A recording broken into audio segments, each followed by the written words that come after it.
Assalamualaikum warahmatullahi wabarakatuh. Hai sahabat BNN dimanapun Anda berada, semoga kita semua selalu dalam keadaan sehat-sehat saja. Senang sekali kami di studio yang minimalis ini, studio BNN Kota Batam tentunya, dapat menyapa Anda dan menemani Anda selama 30 menit ke depan. Kami akan mengajak Anda mengikuti perbincangan tentang peran keluarga dalam rangka pencegahan penyalahgunaan narkoba.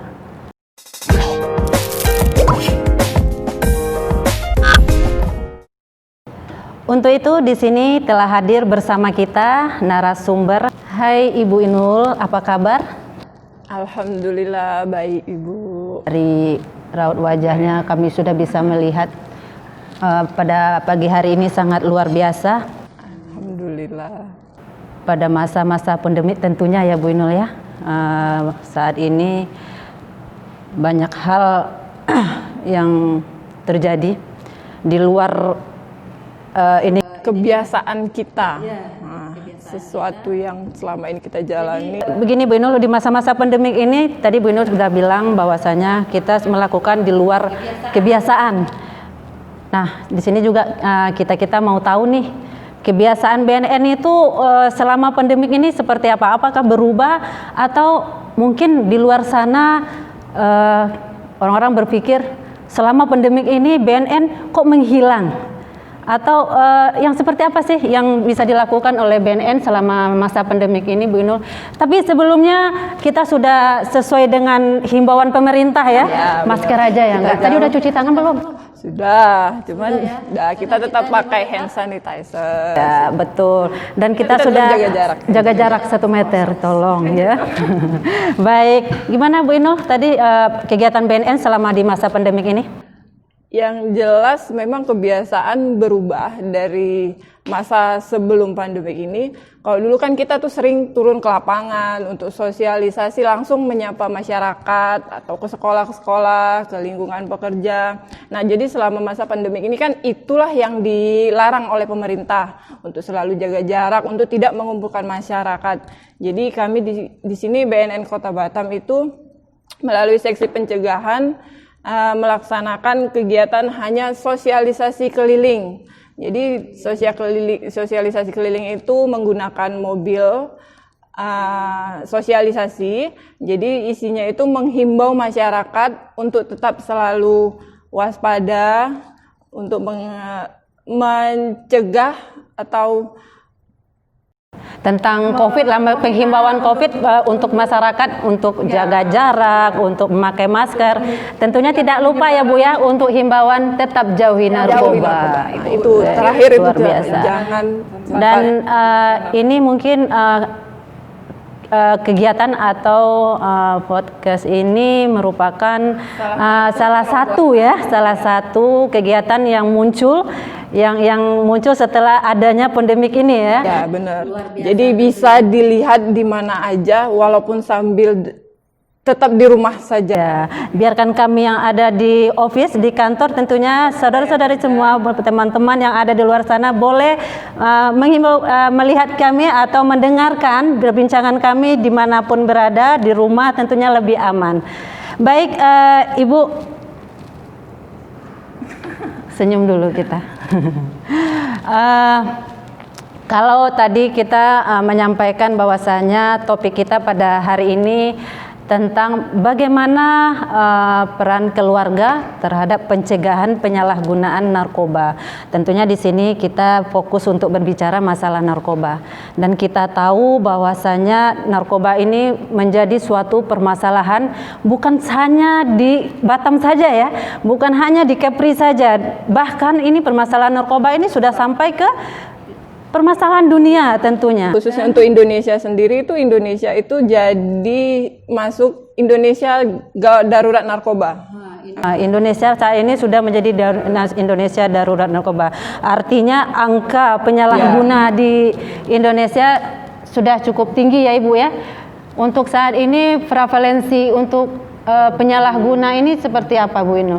Untuk di Kepri sendiri itu tingkat prevalensi penyalahguna narkoba itu berada di peringkat 4 pada posisi 2,4%. Wow. Itu untuk penelitian tahun 2018. Jadi untuk 2 tahun belakangan ini masih dalam penelitian selanjutnya, nanti mungkin akan ada hasil lebih lanjut.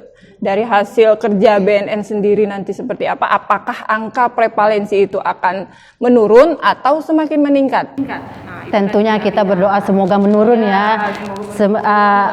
Dan BNN selalu semangat nih, semangat untuk menghimbau dan menyadarkan masyarakat ya, tentunya yang ada di untuk memberantas narkoba ini, khususnya di Kota Batam. Semangat BNN ya. Oke.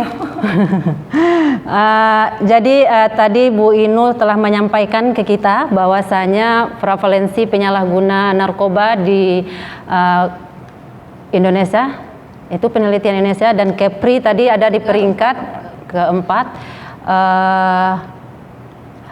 Tentunya untuk penyalahguna ini Ibu, itu kan ada ininya. Kan di sini ada, kita bercerita keluarga nih. Kalau kita bercerita keluarga, tentunya di situ ada ayah, ada ibu, dan ada anak gitu. Dan ada lingkungan yang ada di sekitar. Enggak nanya dulu saya udah berkeluarga atau belum. Bu Inul mau dari ininya, Bu Inul masih muda. Saya tahu Bu Inul masih umur 17 tahun kayaknya narasumber kita hari ini ya. Kalau begitu. Baik, di sini kan kalau permasalahan narkoba nih kita bisa melihat dari angka-angka penyalahguna itu kan ada pekerja, ada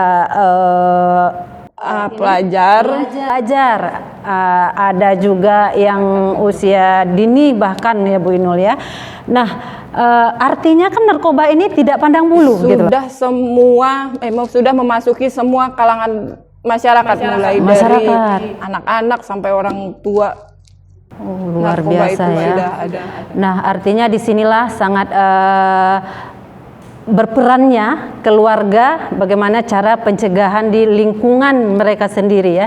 Karena kita tahu ya Ibu bahwasanya keluarga ini merupakan garda terdepan ya, tentunya dalam membentuk ketahanan anak memiliki kemampuan untuk menolak menyalahgunakan narkoba. Semuanya memang dari keluarga. Ya betul, di sini semuanya dari keluarga. Jadi menurut Bu Inul nih, sejauh mana peran orang tua untuk membantu, bagaimana sih orang tua ini bisa membantu mencegah penyalahguna di lingkungan keluarga, dan bagaimana caranya orang tua ini bisa membangkitkan potensi anak, dan bagaimana caranya orang tua ini ingin menggali bakat-bakat dari anak kita, karena mungkin dari itu bisa menekan ya Bu ya, kalau anak punya bakat pasti mereka tidak akan mau menyalahgunakan narkoba gitu. Silakan Ibu Inul. Oke, mungkin yang pertama yang harus kita inikan dulu itu orang tua adalah contoh bagi anak-anak mereka. Itu yang pertama. Jadi apa yang dilakukan orang tua, itulah yang pertama dilihat oleh anak. Mulai dari kecil aja kita tahu, mungkin Ibu juga udah punya anak kan, tahu. Anak kecil itu sukanya meniru apa yang dibuat orang tua, itulah yang mereka lakukan. Jadi pertama itu orang tua jadi contoh. Jadi berperilakulah dari orang tua dulu. Itu yang pertama.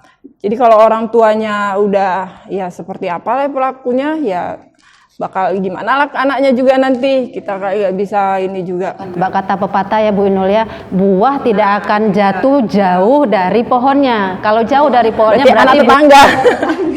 Berarti baik. Artinya di sini orang tua adalah role model kan, role model buat anak-anak yang ada di rumah. Nah, ini perlu kita perhatikan bagi kita keluarga yang ada di rumah. Kata Bu narasumber menyampaikan bahwasanya orang tua adalah role model untuk anak-anak kita.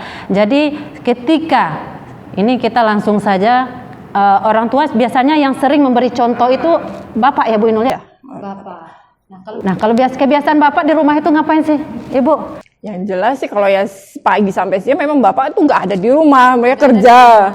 Paling yang malam itu ya di rumah, komunikasi lah yang jelas sama anak, bertanya itu ya harus sering-sering bertanya kepada anak apa kegiatannya selama sehari-hari. Anak itu sebenarnya mereka itu perlunya kita komunikasi, dan yang pentingnya kita bertanya, kita perhatikan Apa yang mereka perbuat tuh biasa kalau udah mereka ngomong sekali itu akan semua mereka ceritakan, mereka nggak akan sungkan, nggak akan. Mereka itu alat perekam lah ya, istilahnya seperti itu. Apapun yang dibilangin orang tua, dari segi berbicara saja lah. Kerasnya orang tua, terkadang Bakal keras juga sama temannya, dia nanti akan keras. karakter anak ini terbentuknya di lingkungan keluarga. Nah, di sini contohnya kayak seperti tadi saya sampaikan bahwasanya orang tua adalah role model untuk keluarga, anak di rumah. Jadi janganlah sampai di lingkungan rumah sendiri, di dalam rumah sendiri kita memberi contoh yang buruk dan kita sendiri. apalagi menyalahgunakan narkoba. Salah satunya yang terkadang orang berpikir, rokok masuk narkoba nggak sih? Bahaya nggak sih? Masih menjadi suatu pertanyaan besar. Padahal udah jelas-jelas gitu ya, bahwasanya rokok itu sangat berbahaya. Jelas Gitu. mengganggu kesehatan yang pertama, dan itu rokok itu menjadikan pintu untuk masuknya narkoba. Kalau sudah rokok itu udah ketagihan tuh bisa akan nyoba yang lain. Nah, iya, rokok itu cuman seperti ini gitunya. Jadi pengen yang lain deh gitu, karena rokok itu udah begini saja ceritanya. Nah itu jadi rokok itu sebagai pintu masuknya narkoba. Ingat tuh para bapak-bapak yang ada di rumah, jangan buka pintunya. Artinya jangan merokok di rumah bapak-bapak, biar anaknya tidak juga merokok gitu. Setidaknya di rumah deh sehat gitu. Gini, soalnya kadang kan banyak kita ngelarang anak untuk tidak begini, nanti dibalikan anak, bapak sendiri gini, ibu sendiri gini. Makanya itulah tadi kan orang tua itu jadi contoh. Saat ini kira-kira ibu-ibu ada yang menyalahgunakan narkoba nggak ya ibu? Banyak juga Iya. ada Itu untuk penyalahgunaan hasil tangkapan dan juga hasil rehabilitasi kita di BN Kota Batam juga ada ibu-ibu yang ini menggunakan narkoba luar biasa. dengan berbagai macam alasan mereka deh, pokoknya alasan ekonomi atau berkelahi dengan suaminya juga malahnya. Artinya memang permasalahan narkoba ini dijadikan suatu pelarian gitu dari masalah-masalah yang timbul di dalam keluarga itu sendiri. Artinya inilah peran orang tua di dalam keluarga, bagaimana meminimalisir untuk biar anak ini berpikir bisa nyaman, bisa aman berada di dalam lingkungan keluarga. Karena betul ya Bu Inul ya, bahwasanya keluarga ini, lingkungan keluarga ini adalah tempatnya mereka. Saya sajalah gitu. Kita itu kan ibu. Artinya semua yang ada di sini itu pekerja. Ibu-ibu yang bekerja. Nah, artinya kan anak-anak ini kita titip.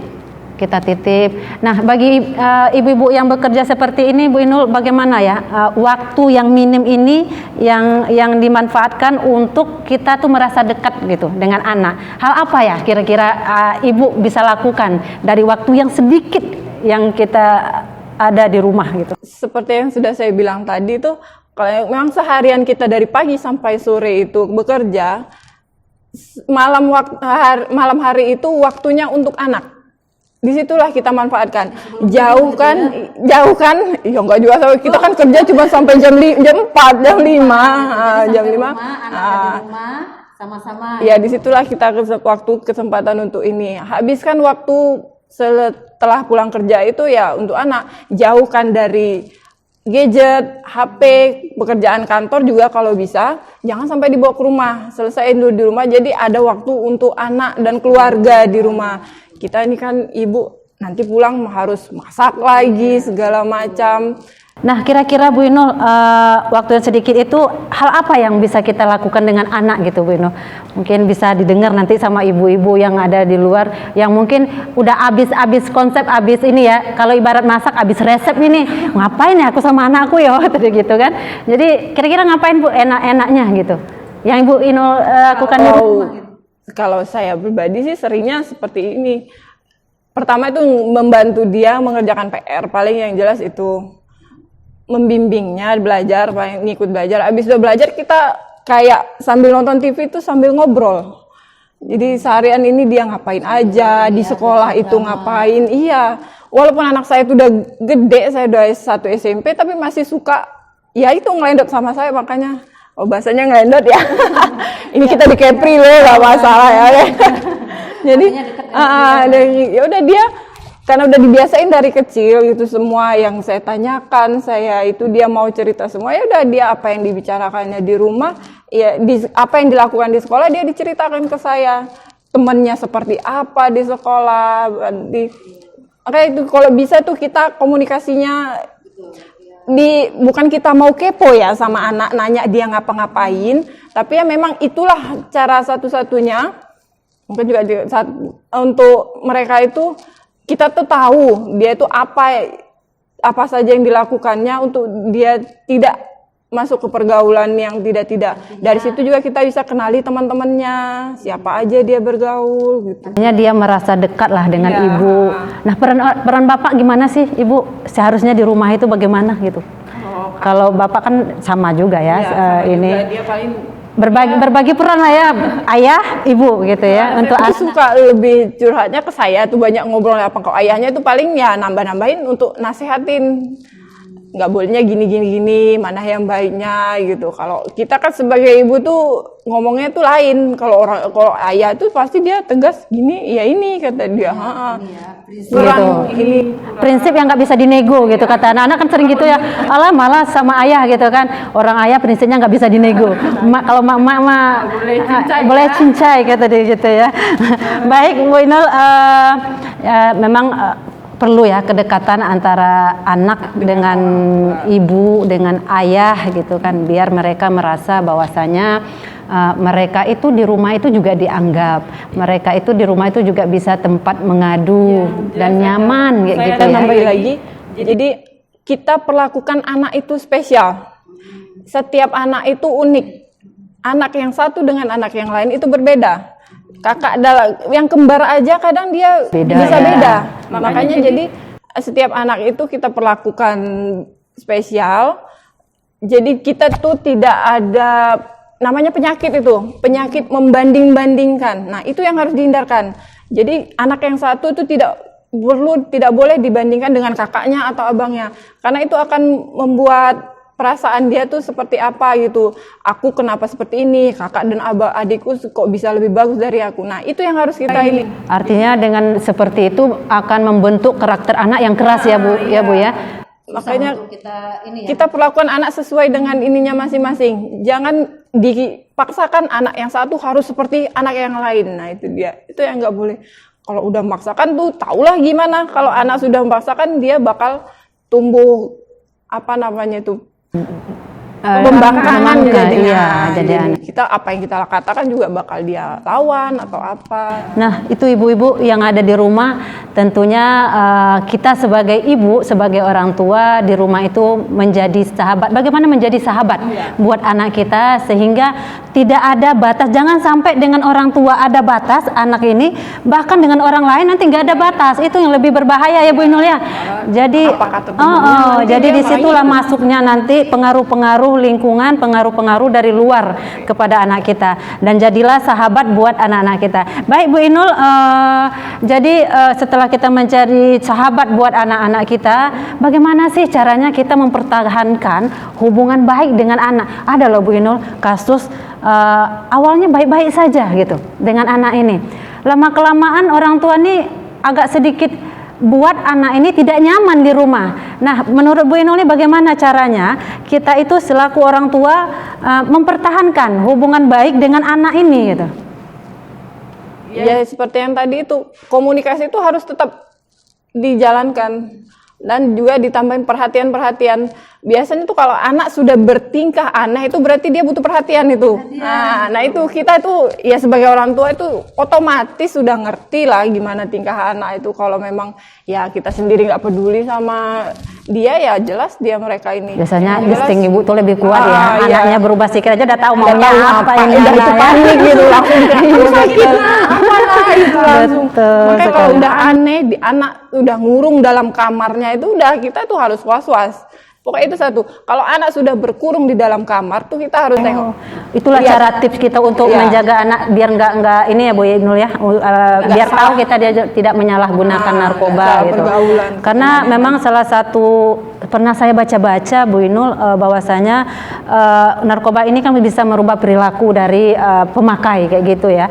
Artinya dengan berubahnya sikap anak kita di rumah pasti orang tua jauh lebih tahu gitu ya. Jauh lebih tahu iya, artinya tadi Bu Inul iya, tadi Bu Inul sudah sampaikan artinya biasanya ramah dengan kita, waktunya bersama kita itu ada. Nah sekarang udah mengurung diri di rumah. Artinya di situ orang tua perlu waspada. Iya betul. Jadi Bu Inul sampai di sini menarik sekali. Udah setengah jam belum? Saya kalau udah ngomong setengah jam nggak berasa ini Bu Inul. Baik, bagi Bu Inul tip buat para orang tua yang ada di rumah tentunya bagaimana cara menjauhkan anak dari bahaya narkoba. Yang pertama itu kita kenali dulu teman-teman anak kita. Cara mengenalinya itu ya dari komunikasi tadi, kita tanya dia mainnya apa aja, kegiatan dia sehari-hari itu seperti apa.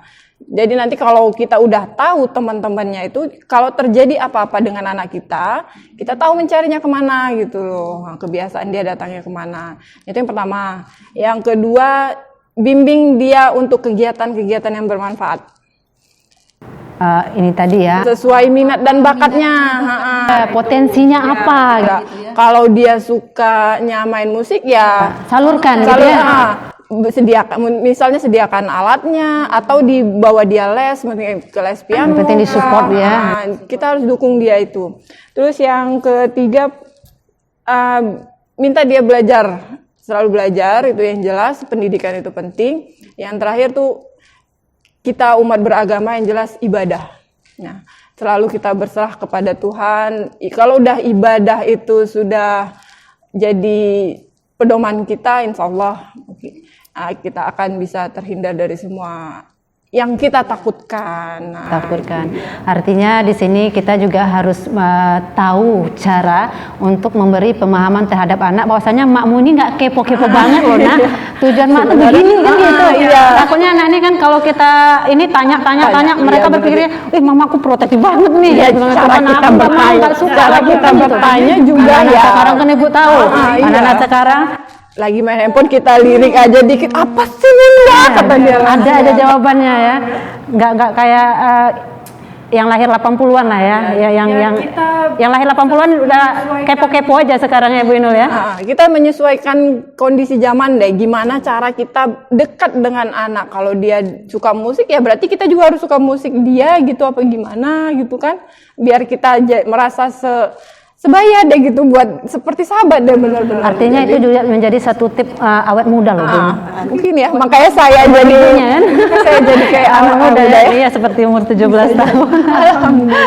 Baik Bu Inul, senang sekali bisa berbincang-bincang dengan Kasih Pencegahan dan Pemberdayaan Masyarakat BNN Kota Batam, tentunya dengan topik pencegahan bahaya narkoba di lingkungan keluarga dan bagaimana peran penting orang tua di sini agar anak-anak atau remaja khususnya yang ada di Kota Batam ini bisa terhindar dari penyalahgunaan narkoba.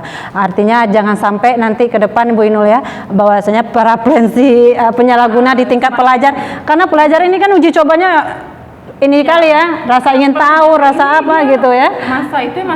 Masa coba-coba ya, kepengen tahunya ini yang nggak ketulung. Sebetulnya lebih kepo anak-anaknya kan daripada ibunya. Cuma biasalah anak-anak kalau di rumah ya, dibilang mamanya nanya, kepo banget. Ditanya temannya siapa, kok mama mau tahu, kayaknya gitu. Artinya tipsnya ya pandai-pandailah caranya kita sebagai ibu di rumah untuk dekat dengan anak dan bagaimana caranya ketika kita bertanya dengan anak merasa tetap nyaman gitu ya Bu ya.